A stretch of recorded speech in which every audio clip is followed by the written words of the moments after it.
AI camera അഴിമതികളുമായി ബന്ധപ്പെട്ട ഗുരുതരമായ ആരോപണങ്ങൾ ആവർത്തിക്കുകയാണ്. കൂടുതൽ തെളിവുകളുടെ അടിസ്ഥാനത്തിൽ രമേശ് ചെന്നിത്തല രംഗത്തെത്തി വാർത്താ സമ്മേളനം നടത്തിയത്. ഇതിൻ്റെ വിശദാംശങ്ങളുമായി ഞങ്ങളുടെ പ്രതിനിധി എബി ജോൺ തോമസ് കൂടി ചേരുകയാണ്. എബി, SRIT-യെക്കുറിച്ച്, ഗുജറാത്ത് ഇൻഫോടെക്കിനെ കുറിച്ച്, അശോക ബിൽഡേഴ്സിനെ സംബന്ധിച്ച്, അക്ഷര എൻ്റർപ്രൈസസിനെ സംബന്ധിച്ച് നേരത്തെ ഉന്നയിച്ചിരുന്ന ആരോപണങ്ങളൊക്കെ ശരിവെക്കുന്നതാണ്. പ്രത്യേകിച്ച് ഈ പ്രസാദിയയുടെ രാഷ്ട്രീയമായ ബന്ധങ്ങളെ സംബന്ധിച്ചൊക്കെയും കരാർ നൽകിയതിൽ കെൽട്രോൺ ഉപകരാർ അറിയില്ല എന്ന് പറഞ്ഞതിൽ അടക്കമുള്ള നിഗൂഢതകളെയാണ് രമേശ് ചെന്നിത്തല അദ്ദേഹത്തിന് ലഭിച്ച തെളിവുകളുടെ അടിസ്ഥാനത്തിൽ വിശദീകരിച്ചത്. എന്തൊക്കെ കാര്യങ്ങളാണ് ഇന്ന് ചെന്നിത്തല കൂടുതലായി ഉന്നയിച്ചത്? നേരത്തെ ഉന്നയിച്ച ആരോപണങ്ങളിൽ നിന്ന് ഈ 132 കോടി രൂപയുടെ അഴിമതി നടന്നു, അത് മുഖ്യമന്ത്രിയുടെ അറിവോടെയാണ്. കാരണം അതിൽ അദ്ദേഹം പറയുന്ന യുക്തി ഇതാണ്: P. രാജീവിനും AK ശശീന്ദ്രനും ആന്റണി രാജുവിനും ഒന്നും അറിയാത്ത, മറന്നുപോകുന്ന സംഭവം എങ്ങനെ ഇത് സ്റ്റാൻഡ് ചെയ്തു എന്നുള്ളത്. ഒപ്പം ശിവശങ്കറിനെതിരെയും ജ്യോതിലാൽ IAS-നെതിരെയും ഒക്കെ ആരോപണങ്ങൾ അദ്ദേഹം ആവർത്തിക്കുന്നുണ്ട്. ഒരു പെരുമഴ തന്നെയായിരുന്നു ഇന്നത്തെ ചെന്നിത്തലയുടെ വാർത്താ സമ്മേളനം എന്ന് നമുക്ക് ഒരൊറ്റ വാചകത്തിൽ പറയാൻ കഴിയും. ഒപ്പം തന്നെ ഈ ഒരു AI ക്യാമറ വിഷയവുമായി ബന്ധപ്പെട്ട് അതിൻ്റെ കരാർ തുടങ്ങിയ സമയം മുതൽ വലിയ രീതിയിലുള്ള അഴിമതികൾ നടന്നിട്ടുണ്ട്. ഒരു തരത്തിലും ന്യായീകരിക്കാൻ കഴിയാത്ത കാര്യങ്ങളാണ് ആ ഒരു സംഭവത്തിൽ ഉണ്ടായിരിക്കുന്നത് എന്നുള്ള ഒരു ആരോപണം അദ്ദേഹം ഉന്നയിക്കുന്നു. SRIT-ക്കാണ് കെൽട്രോൺ SRIT കരാർ നൽകുന്നു, SRIT അവിടെ നിന്നും ഉപകരാറുകൾ നൽകുന്നു. ഇതിൻ്റെ ഈ ഒരു വിഷയവുമായി ബന്ധപ്പെട്ട് അദ്ദേഹം ഇന്ന് പ്രധാനമായും പറഞ്ഞിരിക്കുന്ന കാര്യം, ഈ കമ്പനികൾക്കൊന്നും തന്നെ അവർക്ക് ഒരു ടെക്നിക്കലി അവർ അതിന് യോഗ്യരല്ല, അതിന് വേണ്ടിയിട്ടുള്ള പരിശോധന നടത്തിയിട്ടുണ്ട്. ഒപ്പം തന്നെ ഇവരുടെ സാമ്പത്തിക അടിത്തറ, ഇത്രയും വലിയ ഒരു പദ്ധതി നടപ്പിലാക്കുമ്പോൾ അതിന് സാമ്പത്തികമായിട്ടുള്ള അടിത്തറ ഭദ്രമാവേണ്ടതുണ്ട്. ഈ കമ്പനികൾക്കൊന്നും തന്നെ 10 വർഷത്തെ പ്രവൃത്തി പരിചയം പോലും ഈ ഒരു മേഖലയിലില്ല എന്നുള്ള കാര്യങ്ങളാണ് അദ്ദേഹം പ്രധാനമായും ചൂണ്ടിക്കാണിച്ചത്. അതിൻ്റെ ഡിജിറ്റൽ തെളിവുകളാണ് അദ്ദേഹം ഇന്നത്തെ വാർത്താ സമ്മേളനത്തിൽ പുറത്തുവിടുകയും ചെയ്തത്. ഈ കടലാസ് കമ്പനികളുടെ പേരിൽ ഇത്തരത്തിലുള്ള വലിയ തട്ടിപ്പിന് മുഖ്യമന്ത്രി ഉൾപ്പെടെ കൂട്ടുനിൽക്കുന്നു. മുഖ്യമന്ത്രിയുടെ നേതൃത്വത്തിലാണ് ഇത്തരത്തിലൊരു അല്ലെങ്കിൽ ഈ ഒരു തട്ടിപ്പ് ഉണ്ടായിരിക്കുന്നത്. ഈ ബാധ്യത ഇല്ല എന്നാണ്, അല്ലെങ്കിൽ ഈ ഒരു വിഷയവുമായി ബന്ധപ്പെട്ട ഒരു തരത്തിലുള്ള ബാധ്യതകളും തങ്ങൾക്കില്ല എന്നായിരുന്നു കെൽട്രോൺ ആദ്യം നിലപാട് വ്യക്തമാക്കി. എന്നാൽ അത് തിരുത്തേണ്ട ഒരു സാഹചര്യത്തിലേക്ക് പോലും കെൽട്രോണിന് എത്തേണ്ടതുണ്ട്. എന്നാൽ ഈ ടെൻഡർ അതിനുശേഷം കെൽട്രോൺ ഇതുമായി ബന്ധപ്പെട്ട് ഈ പ്രശ്നങ്ങളുമായി ബന്ധപ്പെട്ടുള്ള ആരോപണങ്ങളെല്ലാം തന്നെ ഉയർന്നു വന്നപ്പോൾ ചില രേഖകൾ പ്രസിദ്ധീകരിക്കുകയുണ്ടായി. ആ രേഖകളിലും അവസാനം അല്ലെങ്കിൽ പ്രസിദ്ധീകരിച്ച രേഖകളിൽ പോലും ഒരു തരത്തിലുള്ള വ്യക്തതയില്ല. ഇതിനെ തുടർന്നാണ് ഇപ്പോൾ രമേശ് ചെന്നിത്തല ഇതുമായി ബന്ധപ്പെട്ടുള്ള അഴിമതികളുടെ ഡിജിറ്റൽ രേഖകൾ പുറത്തുവിട്ടിരിക്കുന്നത്. ഇതിലാണ് അദ്ദേഹം ഈ രണ്ട് കാര്യങ്ങൾ. ആന്റണി, എബി ജോൺ ദയവായി തുടരൂ.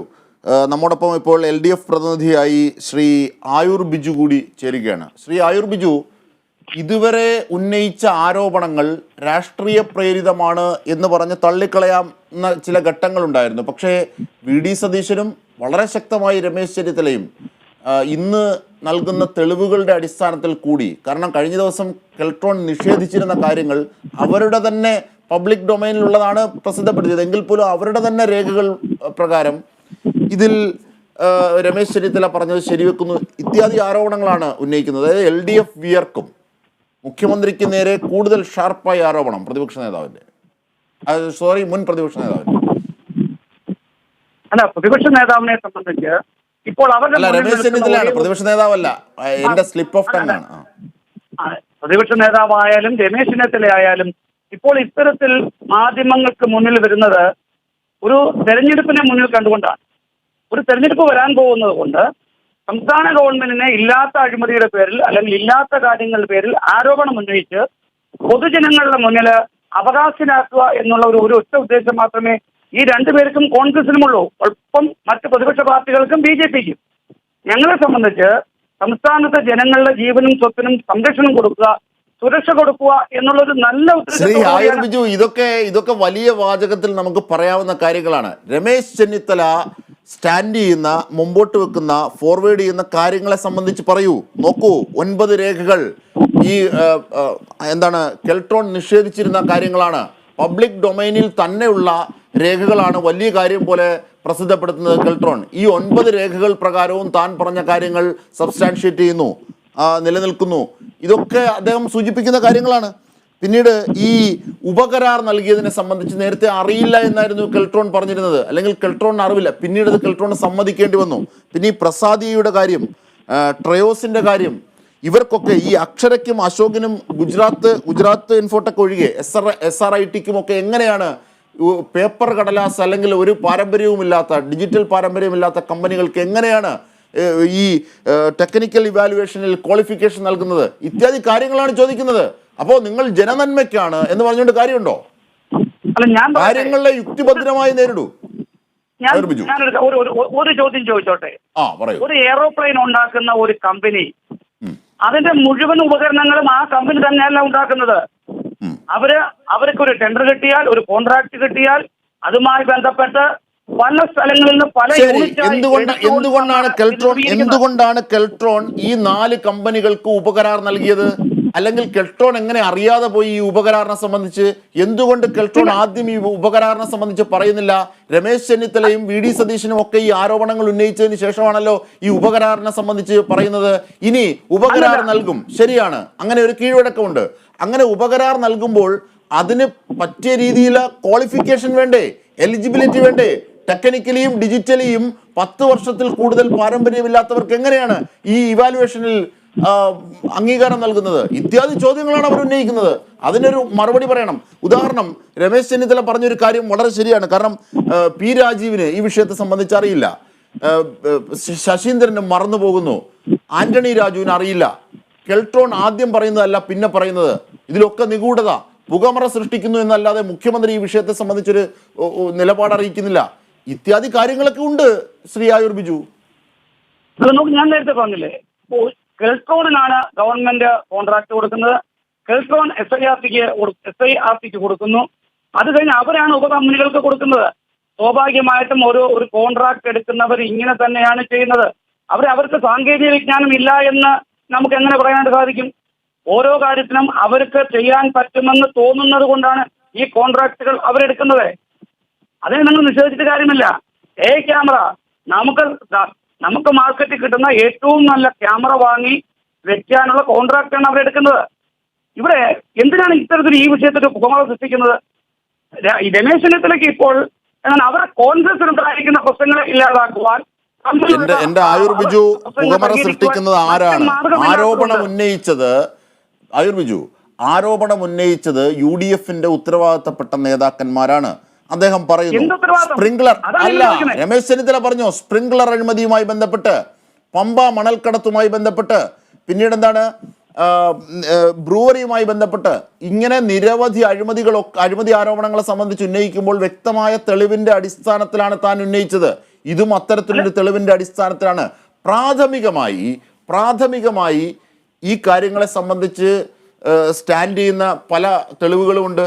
കാരണം കെൽട്രോണിന്റെ അഭിപ്രായ മാറ്റം, ഈ 4 കമ്പനികളുടെ ഡിജിറ്റൽ പാരമ്പര്യമില്ലായ്മ, അവരുടെ എലിജിബിലിറ്റിയിലുള്ള വിഷയം ഇവർക്ക് എങ്ങനെ കിട്ടി, ഈ പ്രസാദിയെ സംബന്ധിച്ച് വരുന്ന രാഷ്ട്രീയ ബന്ധങ്ങളെ സംബന്ധിച്ചും അതിൻ്റെ നിഗൂഢതകളെ സംബന്ധിച്ചും ഇതൊക്കെ ഓരോ ദിവസം കഴിയുമ്പോൾ വെളിവായി വരികയാണ്. പിന്നീട് അത് മാത്രമല്ല, താങ്കൾ ഇപ്പോൾ സൂചിപ്പിച്ച ഒരു കാര്യമുണ്ട്, 132 കോടിയുടെ അഴിമതിയാണ് ഇവിടെ നടന്നതെന്ന് പറയുന്നത്. അതായത് 25 കോടി രൂപയ്ക്ക് ഇൻസ്റ്റാൾ ചെയ്യാവുന്ന അല്ലെങ്കിൽ സ്ഥാപിക്കാമായിരുന്ന ഈ ക്യാമറകളാണ് 232 കോടിക്ക് സ്ഥാപിച്ചത്. 20 ഇൻസ്റ്റാൾമെന്റുകളായി ഈ പാവം ജനങ്ങളുടെ കയ്യിൽ നിന്ന് പെനാൽറ്റിയായി ഈടാക്കുന്നത് സർക്കാരിൻ്റെ ട്രഷറിയിലേക്കല്ല പോകുന്നത്.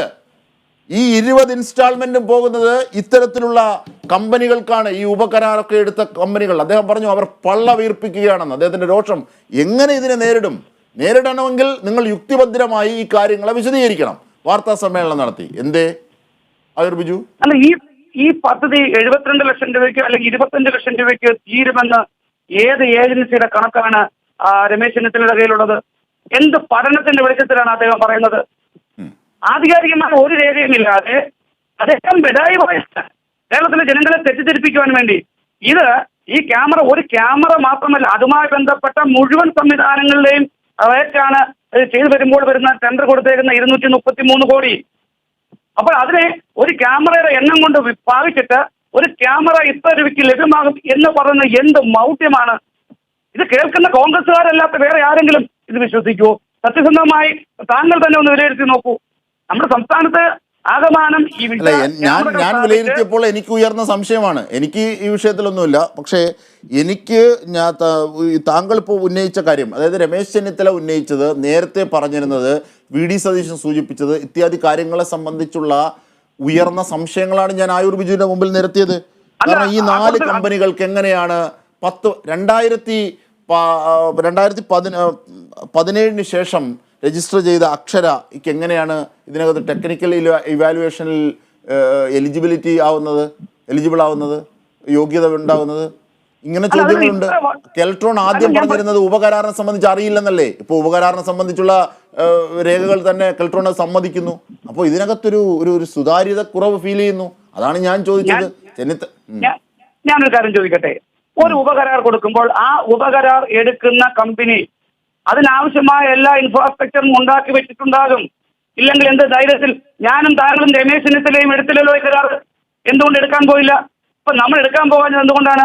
നമുക്കതുമായി ബന്ധപ്പെട്ട് ഈ പരിപാടി ചെയ്യാൻ പറ്റാത്തത് കൊണ്ടാണ്. അതേസമയം ഒരു ഉപകരാർ എടുത്തിട്ടുണ്ടെങ്കിൽ ആ കമ്പനിക്ക് ഇതുമായി ബന്ധപ്പെട്ട് ഇതിന്റെ എല്ലാവിധ സംവിധാനങ്ങളും ഉണ്ട് എന്നുള്ളത് തന്നെയാണ് നമ്മൾ ധരിക്കേണ്ടത്.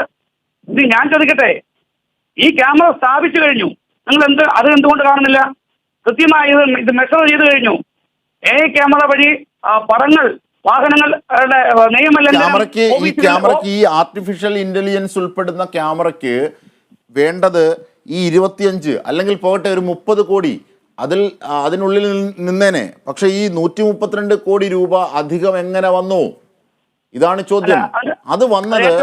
അത് വന്നത് ഇത്തരത്തിലുള്ള ക്രമക്കേടുകളും യോഗ്യതയില്ലാത്തവരെയും കടലാസ് കമ്പനികളെയും തിരികെ കയറ്റിയത് കൊണ്ടാണ്. അവിടെ അഴിമതി നടന്നു. ആരാണ് ഇതിന്റെ ഗുണഭോക്താവ് ഈ അഴിമതിയുടെ? അത് മുഖ്യമന്ത്രിയുടെ അറിവോടുകൂടിയാണ്. ഇതൊക്കെയാണ് രാഷ്ട്രീയ ആരോപണങ്ങൾ ചെന്നിത്തലയുടെ.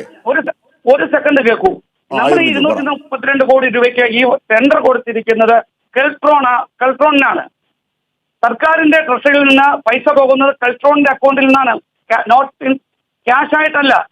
അപ്പൊ ആ ക്യാഷ് ട്രാൻസ്ഫർ ചെയ്യുമ്പോൾ അവർ അക്കൗണ്ടിലേക്ക് പോകുന്നു.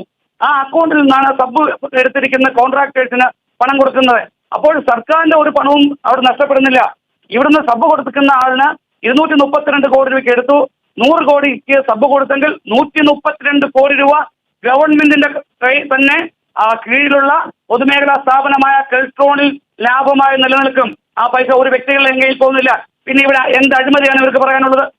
പിന്നെ സാങ്കേതിക വിദ്യയിൽ പ്രാഗൽഭ്യമില്ലാത്ത സംഘടനകൾ അല്ലെങ്കിൽ കമ്പനികളാണ് എന്ന് പറഞ്ഞാൽ, ഇപ്പോൾ ഞാൻ ഇതേ സമയം രമേശ് ചെന്നിത്തലയെ വെല്ലുവിളിച്ച് ചോദിക്കുന്നു, ഇന്ന് റോഡിൽ ഉണ്ടാകുന്ന നിയമലംഘനങ്ങളെ കണ്ടെത്തി ആ നിയമലംഘനങ്ങൾ ഇതിന്റെ ഏറ്റവും പ്രധാനപ്പെട്ട കേന്ദ്രത്തിൽ എത്തിയിട്ടുണ്ട്. അപ്പോൾ എവിടെയാണ് പരാജയം? ഈ വെറ്റ കമ്പനിക്കാർക്ക് എന്തുകൊണ്ട് യോഗ്യത ഇല്ല എന്ന് പറയുന്നു? ഇത് കൃത്യമായി നമ്മൾ നടത്തിയില്ലേ? ഈ ക്യാമറ അല്ലെങ്കിൽ ക്യാമറ അല്ല അങ്ങനെ നടത്തുന്നത് നിങ്ങളുടെ ഏതാണ്ട് ഔദാര്യമാണോ? ഈ നാടിനൊരു ശീലമില്ലേ? ഈ നാടിനൊരു കീഴ്വഴക്കമില്ലേ? ഈ നാടിനൊരു നിയമ സംവിധാനമില്ലേ?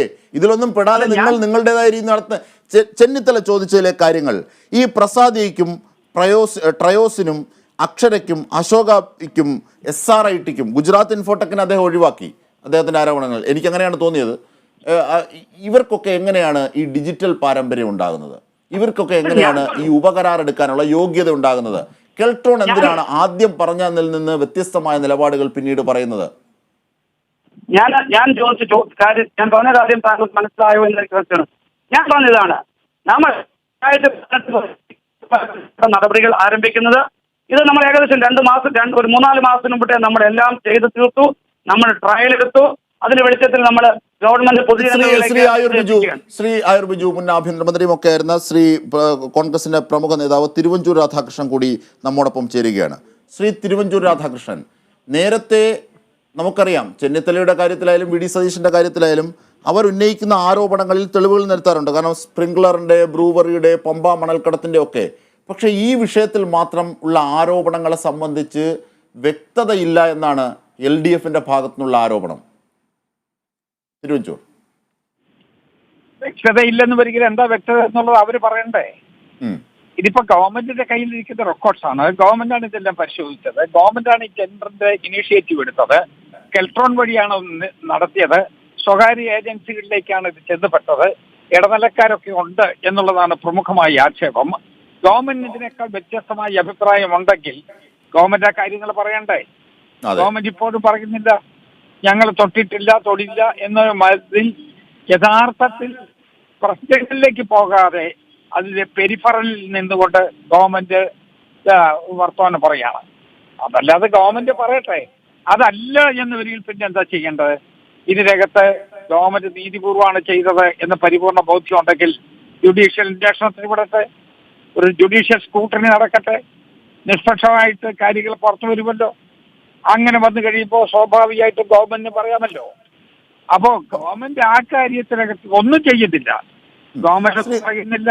ശ്രീ തിരുവഞ്ചൂർ, അത് ശരിയാണ്, അത് ശരിയാണ്. കാരണം ഈ ആരോപണങ്ങളെ സംബന്ധിച്ച് പബ്ലിക് ഡൊമൈനിലുള്ള കാര്യങ്ങൾ തന്നെയാണ് കെൽട്രോൺ പ്രസിദ്ധപ്പെടുത്തിയത് എന്ന് പറയുന്നുണ്ട് അദ്ദേഹം. എങ്കിൽ പോലും രമേശ് ചെന്നിത്തലയുടെ ഏറ്റവും ഒടുവിലത്തെ വാർത്താ സമ്മേളനത്തിൽ എങ്കിൽ പോലും ആ രേഖകൾ തന്നെ സൂചിപ്പിക്കുന്നത് മുൻപ് കെൽട്രോൺ പറഞ്ഞ ആരോപണങ്ങളിൽ നിന്നുള്ള മാറ്റമാണ്. ഉപകരാറുകളെ സംബന്ധിച്ച് അറിയില്ല എന്ന് പറഞ്ഞത്, പിന്നീട് ഈ അക്ഷരയ്ക്കും അശോകയ്ക്കും SRITക്കും ഒക്കെ എങ്ങനെ ഈ ഡിജിറ്റൽ ക്വാളിഫിക്കേഷൻ നൽകി, അതിൻ്റെ ഇവാലുവേഷനിൽ നൽകി എന്നതൊക്കെ ഉള്ള സംശയങ്ങളെ സംബന്ധിച്ചൊക്കെ അദ്ദേഹം ആരോപണം ഉന്നയിക്കുന്നു. പക്ഷെ അതോടൊപ്പം അദ്ദേഹം ശിവശങ്കറിനെ കുറിച്ചും ജ്യോതിലാൽ IAS കുറിച്ചും ആരോപണം ഉന്നയിക്കുന്നു.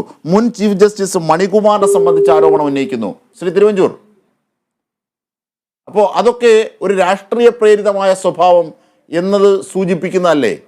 ശ്രീ തിരുവഞ്ചൂർ, താങ്കളില്ലേ ലൈനിൽ? ശരി.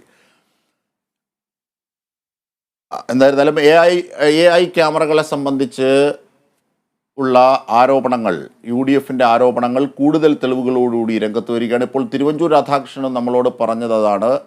ജുഡീഷ്യൽ അന്വേഷണത്തിലൂടെ ഈ കാര്യങ്ങളിൽ ഒരു വ്യക്തത വരുത്താൻ എന്താണ് സർക്കാർ തയ്യാറാകാത്തത് എന്ന ചോദ്യമാണ് തിരുവഞ്ചൂർ രാധാകൃഷ്ണനും